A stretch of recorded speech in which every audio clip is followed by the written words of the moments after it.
Waalaikumsalam warahmatullahi wabarakatuh. Al-Fatihah ila hadratin Nabi Muhammadin al-Mustafa Rasulillah sallallahu alaihi wasallam wa masyayikhina wa muallimina wa asatizina khususan li muallifi hadzal kitab Al-Imam Yahya bin Syaraf An-Nawawi wa khususan li muassisi hadzal masjidi wal majlisi anallahu yaghfir lahum wa yarhamhum wa yu'li darajatin bil jannah wa yanfa'una bi asrarihim wa anwarihim wa ulumihim wa nafa'atin bid dini wad dunya wal akhirah wa anna Allah al-karim yaftahu alaina futuhal arifin wa yufaqihuna fid din wa yarzuquna kamalal ikhlas wal yakin wa ila hadratin nabi syai'un lana wa lahum al-fatihah. A'udzu billahi minasy syaithanir rajim. Bismillahirrahmanirrahim. Alhamdulillahi rabbil alamin arrahmanir rahim maliki yaumiddin. Iyyaka na'budu wa iyyaka nasta'in ihdinas siratal mustaqim siratal ladzina an'amta 'alaihim ghairil maghdubi 'alaihim waladdallin. Ya Rabbi bil Mustafa balligh maqasidana wa fir lana ma madha ya wasi'al karami. Ya Rabbi bil Mustafa balligh maqasidana wa fir lana ma madha ya wasi'al karami. Ya Rabbi hayyi lana min amrina rasyada faj'al ma'unatakal husna lana madada. Ya Rabbi bil Mustafa balligh maqasidana wa fir lana ma madha ya wasi'al karami. Wa la takilna ila tadbiri anfusina an-nafsu ta'jizu an islahi ma fasada. Ya Rabbi bil Mustafa balligh maqasidana wa fir lana ma madha ya wasi'al Antal alimu wa qad wajjahtu ya amali ila rajai ka wajhan sa'ilan wa yada. Ya Rabbi bil Mustafa balligh maqasidana wa fir lana ma madha ya wasi'al karami. Ya Rabbi bil Mustafa balligh ziyaratana bil masjidin nabawi wal masjidil harami. Ya Rabbi bil Mustafa balligh maqasidana wa fir lana ma madha ya wasi'al karami. Allahumma salli wa sallim wa barik alaihi. Bismillahirrahmanirrahim. Alhamdulillahilladzi farrada alaina as-salata waz-zakata wa zalika dinul qayyimah. Was-sawma ramadana fi kulli amin wa sanah wa hajjal baital harama fil umri marratan wahidah liman istata'a.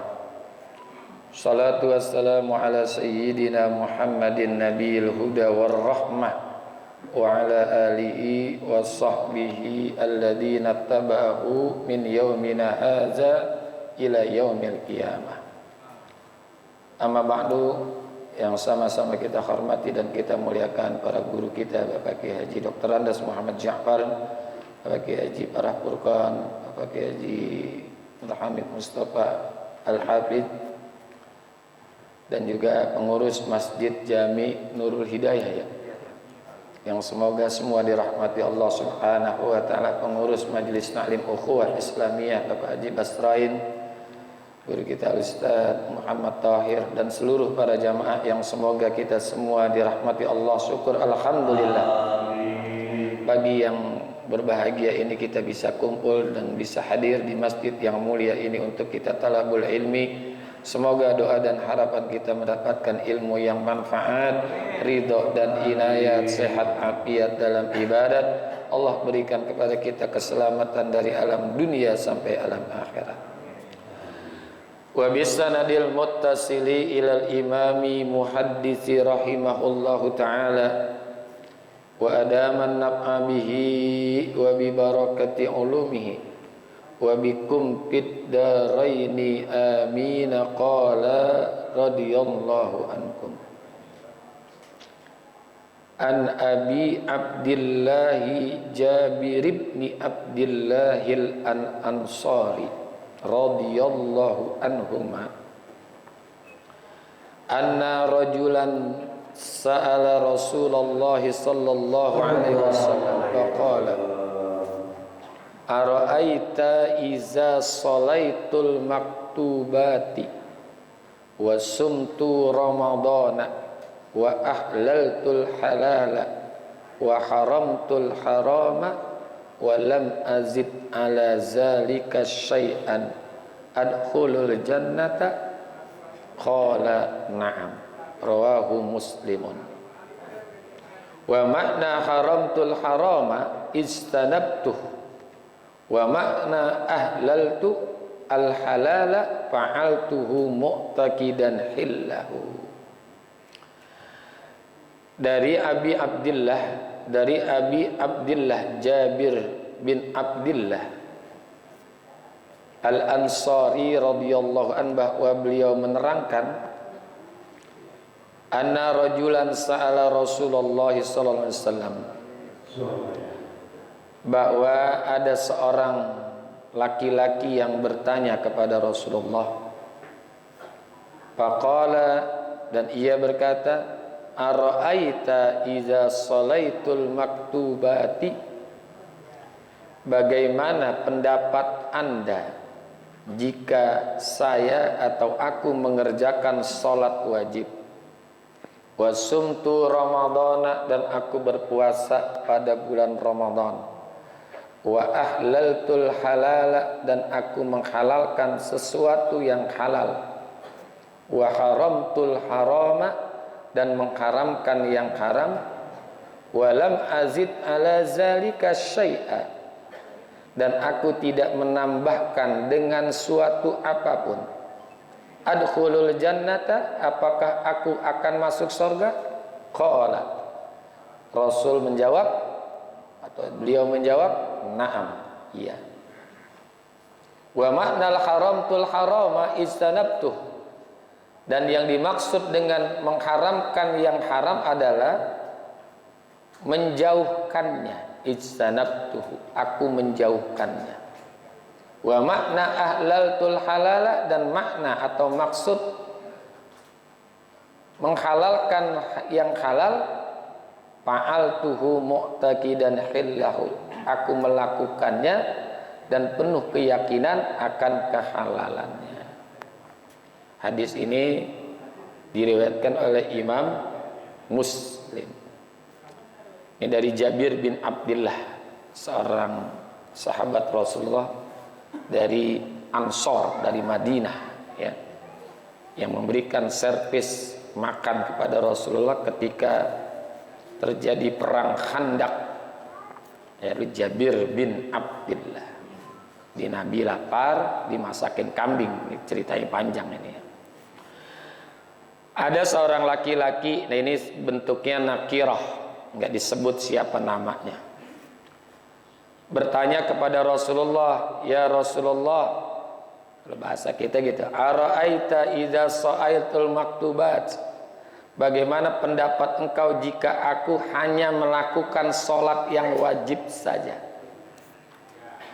Ini sholatnya sesuai bandrol, sholat 5 waktu. Masih bagus, karena ada orang yang sholatnya sewaktu-waktu. Kali ini masih bagus nih, sholat 5 waktu. Dia nggak tambah-tambah lagi dengan sholat-sholat yang lain, yaitu sholat-sholat sunnah. Karena memang dibolehkan kita tidak melakukan sholat-sholat yang sunnah, tapi harus ada tujuan yang benar. Karena ada sebutan ulama, li'anna mudawamata tarkiha ala tadullu ala tahawuni biddin. Karena kalau dia selalu meninggalkan Yang sunnah itu menunjukkan orang itu meremehkan agama. Meremehkan agama. Tapi dia tetap bahwa meyakini sunnah itu ada gitu. Sunnah itu ada. Dan itu ada fadilahnya, ada pahalanya kalau dia lakukan. Tapi tetap dia masuk tergolong orang yang al-mutahawwinu fiddin, orang yang meremehkan agama. Tapi kalau tujuannya al-istighfafu biha, dia menganggap apa namanya? Dia menganggap remeh sesuatu yang sunnah, ya, itu masuk payak puru, maka orang itu termasuk orang yang kafir, ya. Jadi nganggap remeh urusan agama dan dia nggak suka tuh, ngapain ngerjain yang sunnah. Nah itu yakfuru, orang itu kafir. Tapi kalau sekedar dia tidak mau melakukannya, hanya malas atau apa, tetap dia meyakini sunnah itu ada gitu. Dan dia tetap tahu bahwa sunnah itu mendapatkan tambahan pahala. Itu nggak apa-apa, meskipun masuk golongan mutahawwinun biddin, orang yang menganggap remeh agama. Tapi kalau tujuannya istighfafu biha warubbatu anha, dia menganggap remeh dan tidak mau gitu, tidak mau melakukannya, ya, payak puru, maka hukumnya kafir. Nah ini hadis ini menandakan bahwa orang ini sekedar melakukan yang wajib saja. Sebetulnya rugi kalau sekedar melakukan yang wajib-wajib saja.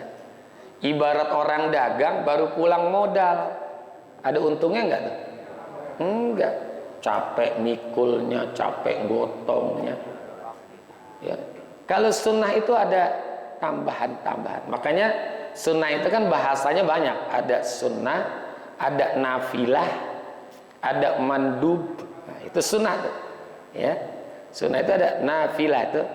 Wa minal laili fatahajjat bihi nafilatal laka, sebagai tambahan supaya bertambah. Makanya Allah itu Maha Rahman, Allah memberikan kepada orang-orang yang sudah merasakan nikmatnya sholat itu dengan sholat-sholat sunnah, ya, dengan sholat-sholat sunnah. Untuk apa? Supaya jangan terlalu lama menunggu dari satu sholat ke sholat yang lain. Makanya kita juga harus mampu dan bisa dan mau memetik bahwa suatu ibadah itu bagian daripada kenikmatan. Bagian daripada kenikmatan. Kok bisa sholat itu jadi nikmat? Hadisnya banyak, salah satunya nih, as-sholatu rohatul mu'min. Sholat itu kesenangan buat orang-orang yang beriman. Ini hadis nggak bicara fikih nih, nggak bicara juga akidah, tapi bicaranya tasawuf. Islam, iman, ihsan. Nggak bicara Islam, nggak bicara iman, tapi bicaranya ihsan. As-sholatu rohatul mu'min. Sholat itu kesenangan buat orang-orang yang beriman. Kapan orang itu bisa senang melakukan sholat? Ketika sholat itu dijadikan suatu kenikmatan. Makanya Rasulullah tambahkan dalam hadis yang lain, as-sholatu khairu maudu'in paman sya'a ayyastaktsira falyastaktsir. Salat itu adalah khairu maudu', perkara yang terbaik yang engkau persembahkan untuk Allah. Paman sya'a ayyastaktsira falyastaktsir. Maka siapa saja orang yang bisa memperbanyak salat, maka hendaklah dia perbanyak sholatnya. Karena kalau nggak ada sholat sunnah, dari isya ke subuh itu 9 jam, dari subuh ke zuhur 6 jam, terlalu lama. Maka di antara sholat itu ada sholat sunnah. Setelah isya kita lakukan ba'diyahnya, terus sholat taubat barangkali, ada yang sholat witir, malamnya ada sholat tahajud.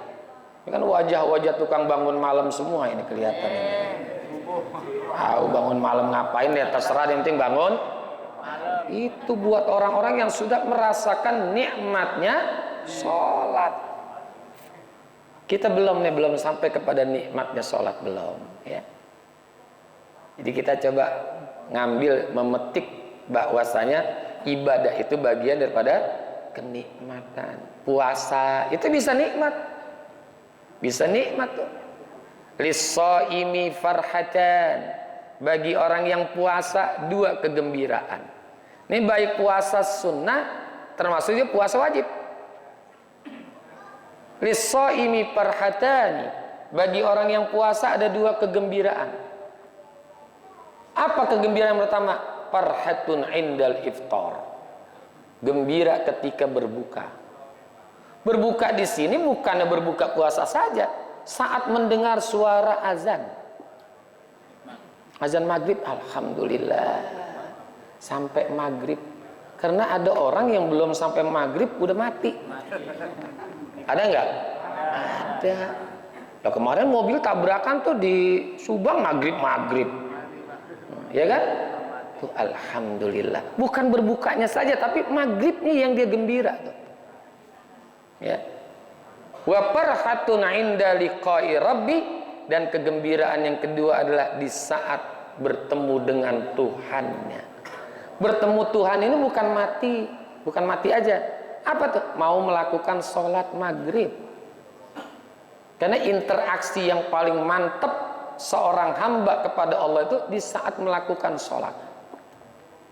Dia senang tuh akan melakukan sholat maghrib.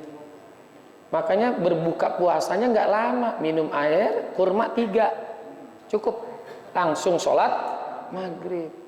Kalau kita nasi tungguin sampai di leher baru sholat. Tak udah ngap-ngapan baru udah berhenti dah. Tuh, farhatun inda iftar wa farhatun inda liqa'i rabbi. Maka Allah kasih tuh buat orang-orang yang sudah merasakan nikmatnya puasa sunnah. Tuh, puasa yaumul bid. Yaumul bid, hari-hari putih. Berapa hari tuh? 3 hari. 13, 14, 15. Ya, ini puasanya Nabi Adam nih. Karena Nabi Adam begitu turun ke bumi, badannya geseng. Maka dibersihkan dengan puasa, maka jadi putih lagi. Tuh. Ada puasa Daud, ya kan? Puasa hari Senin, hari Kamis. Tuh. Ada nanti bulan Zulhijjah nih. Ada Tasu'a, Asyura, kan itu kan? Itu ada puasa-puasa. Kemarin mungkin yang habis Syawal ada yang puasa 6 hari. Supaya jangan terlalu lama ketemu Ramadan kepada Ramadan yang lagi. 11 bulan nungguin puasa lagi kan kelamaan. Tuh, ya. Itu kenikmatan ibadah ada. Nah, jadi ini orang sholat yang 5 waktu saja sesuai bandrol. Bandrol. Kenapa kita mestinya melakukan sholat? Sholat itu dari cara kita mensyukuri nikmat Allah. Inna a'tainakal kausar. Sesungguhnya telah kami berikan kepadamu nikmat yang begitu sangat banyak. Dengan apa kita membayarnya? Fasholli, sholat. Ini nikmat yang Allah berikan kepada kita kan banyak, ya. Makanya ada isyarat-isyarat di dalam masalah sholat itu. Kenapa ada sholat subuh? Kenapa ada sholat maghrib? Kenapa ada sholat asar? Kenapa ada sholat zuhur? Kenapa ada sholat isya? Kenapa ada yang 2 rakaat? Kenapa ada yang 3 rakaat? Kenapa ada yang 4 rakaat? Itu ada isyaratnya. Kenapa? Karena Allah memberikan kita ini ni'matul hawas, nikmat panca indera. Panca indera itu kan 5 ya. Apa aja tuh panca indera tuh? Mata, terus hidung, terus apa lagi? Telinga, terus perasa. Nah, itu kan. Nah, contoh sholat subuh kenapa? Karena ada nikmat perasa. Kita bisa meraba sesuatu. Ada yang kasar, ada yang halus, 2 kan? Itu sholat subuh tuh. Kan sholat subuh berapa rakaat? 2 rakaat. Kita pegang nih sesuatu. Ah, ini kasar, ini halus. Tuh. Itu kan perasa. Ya. Ada lagi isyarat daripada sholat maghrib. Ya, ada sholat maghrib. Sholat maghrib itu isyaratnya bahwa tadi yang pertama adalah kita menyentuh, memegang, ya. Itu karena kita bisa tahu ada rasa kasar, ada rasa halus kita pegang ini. Kita pegang pipi istri kita, halus apa kasar, Pak? Hah? Halus ya. Bapak-bapak saya tanya, ibu mah halus aja dah ya. Nah, yang kemudian yang kedua itu dari 5 indera itu adalah indera penciuman. Itu hidung tuh, kita bisa mencium sesuatu dari 4 sisi. Dari depan, dari belakang, dari kanan, dari kiri. Itu isyarat sholat zuhur. Ya, isyarat sholat zuhur. Ini bisa kita mencium sesuatu dari depan, dari belakang, kanan. Kita bisa, yang datang dari belakang bisa kita cium. Bau wangi ini siapa nih? Begitu dilihat, lu nama ya, kan gitu ya? Iya. Bisa. Coba kalau indera penciuman kita mati, enak nggak? Wah, kopit kita. Kita kopit, nggak ada penciumannya. Tuh Allah kasih kita bisa mencium sesuatu. Harum ini, harum minyak wangi aja kan namanya banyak tuh. Ada yang 1000 bulan, adanya malaikat subuh, ada apa banyak lah. Ada yang rasa ini, rasa ini, rasa ini. Itu kena ada penciuman. Bahkan kita bisa kita cium dari depan, belakang, kanan, kiri. Itu nikmat yang kedua, nikmat penciuman. Yang ketiga adalah pendengaran, telinga. Ya, pendengaran itu telinga. Ini juga bisa dari depan, bisa dari belakang, bisa dari kanan, bisa dari kiri. Ini isyarat sholat asar.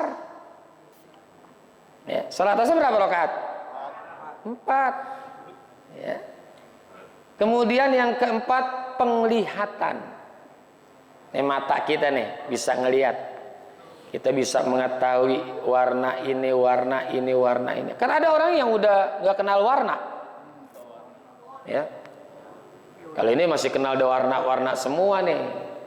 Kalau uang 100 warnanya apa? Merah. Kalau 50.000, nah, itu berarti semuanya orang-orang tawadu nih.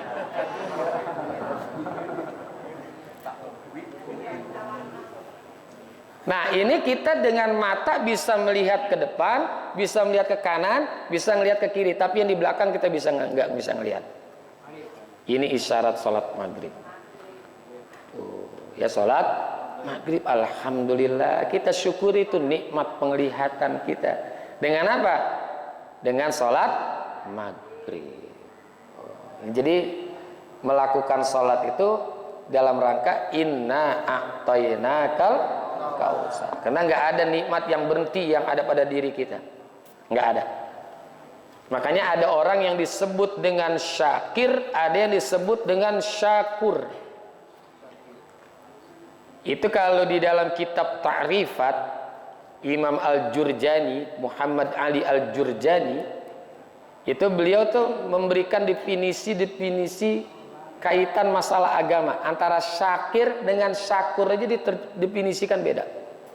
Kalau asyakir adalah alladzi yashkuru bi ni'mati warrakhai. Orang yang disebut dengan syakir adalah orang yang bersyukur terhadap nikmat Allah dan kelapangan yang Allah berikan, kesenangan yang Allah kasih. Disebut syakir. Ini juga nggak semua orang bisa ini. Ada orang yang dikasih nikmat nggak bersyukur, ada nggak? Ya. Dikasih kesenangan hidup nggak bersyukur. Ini masuk level syakir aja belum nih. Jadi syakir itu kalau didefinisikan alladzi yashkuru bi ni'mati warrakhai. Orang yang bersyukur terhadap nikmat yang Allah kasih dan juga kesenangan yang Allah kasih. Kalau dia bersyukur, wajar. Wajar. Yang kedua, syakur. Yang disebut asyakur adalah alladzi yashkuru alal man'i. Orang yang bersyukur meskipun tidak diberikan oleh Allah. Enggak dikasih tapi tetap bersyukur. Makanya orang yang kayak gini sedikit. Wa qalilum min ibadiyas syakur. Ada enggak Quran tuh? Dan sangat sedikit sekali dari hamba-hambaku itu yang punya gelar asyakur. Karena di saat enggak dikasih tetap bersyukur kepada Allah. Ini susah nih, susah. Nih misalkan lagi ngaji begini nih, lagi ngaji rame-rame. Yang lain pada dapat berkat sama minuman. Dia kagak dapat. Kira-kira marah apa enggak? Brengsek deh pengurus masjid. Nah. Brengsek deh pengurus masjid nih. Ya.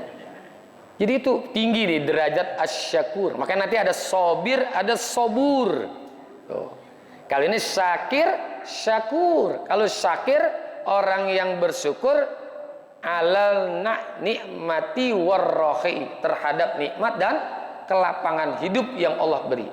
Kalau syakur, alladzi yaskuru alal man'i, orang yang bersyukur di saat tidak diberikan.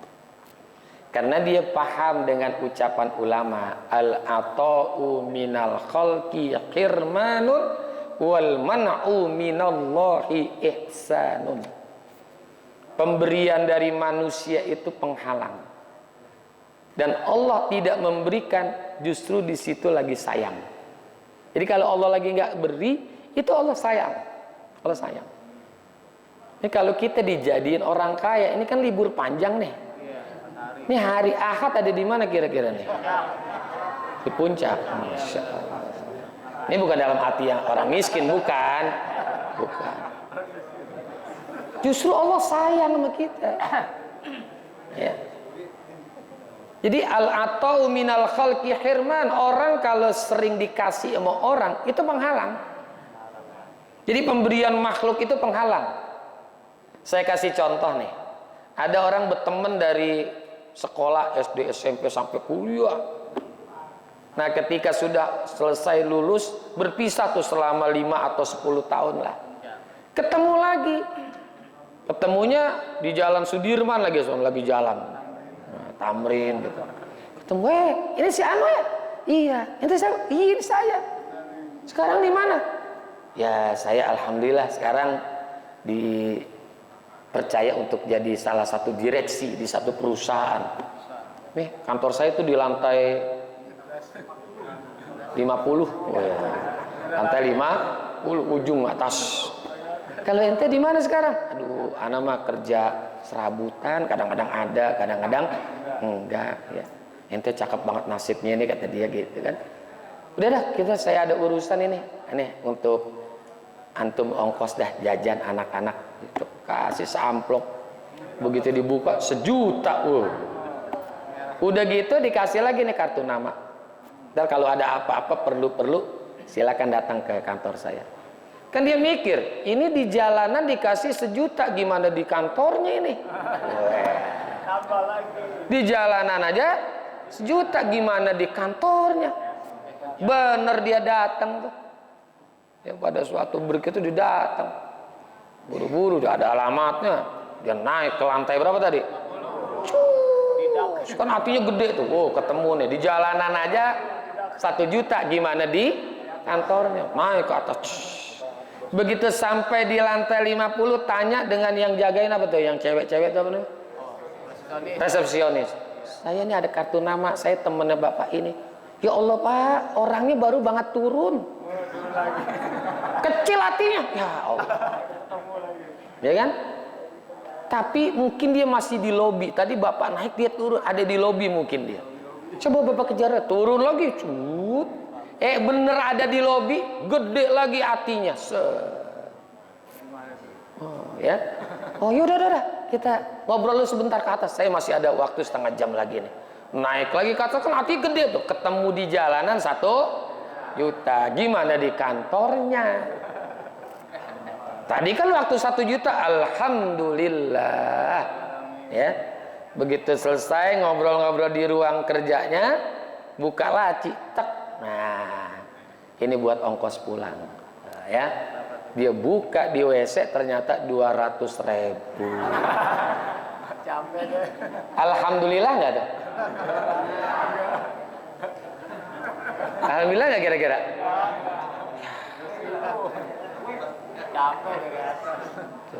Gitu kan? Al-ata'u minal khalqi hirman. Pemberian dari manusia itu penghalang. Penghalang. Atau Bang Jamil saya kasih uang setiap hari 100.000. Pada suatu ketika saya berbuat sesuatu yang jelek. Berani nggak negor saya dia? Ya, gua kagak enak. Tiap hari gue dikasih duit. Nah, itu penghalang. Tapi kalau Allah tidak kasih, justru di dalamnya ada kasih sayang. Ini orang yang disebut asy-syakur.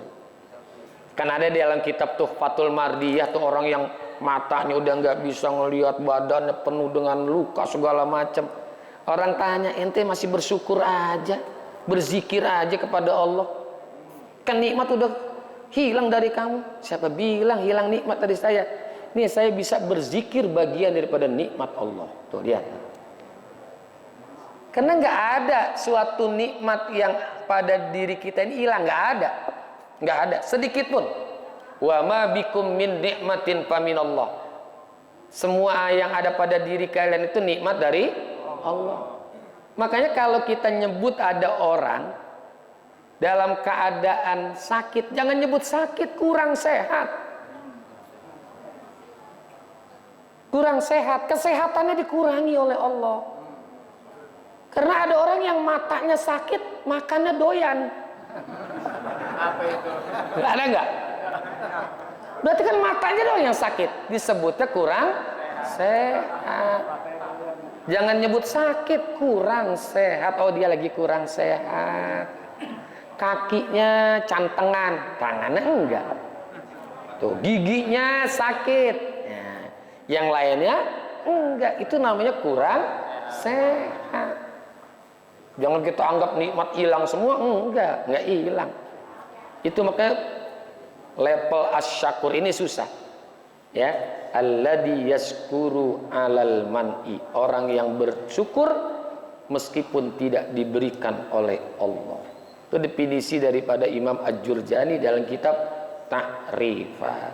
Maka salah satu fungsi salat itu adalah fasholli li rabbika wanhar. Kenapa? Inna a'tainakal kautsar wasumtu ramadhana wallahu a'lam bissawab. Nah, sampai sini. Terima kasih, mohon maaf. Hadanallahu wa iyyakum ajma'in. Wassalamualaikum warahmatullahi wabarakatuh. Waalaikumsalam.